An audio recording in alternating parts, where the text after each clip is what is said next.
because, I had to go and sit in chairs at the doctor's office and everything on chiropractor and no sweat. Didn't bother me at all.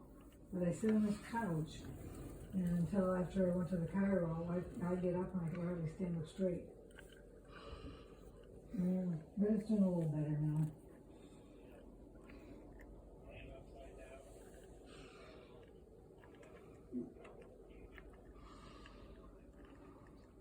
I don't know. Here's a heating pad. Well, I haven't used it for the last couple of days, but I was kind of sleeping on it.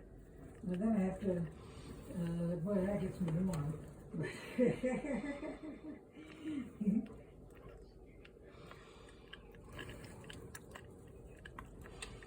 Yeah, that's what I did. I turned it on like medium and ended up turning it down to low. Because, it gets too warm. But I didn't use it the last couple of nights, but I have been using it. And somebody's been, somebody who likes to get under the bed has been laying on it. It's not turned on. It's not turned on.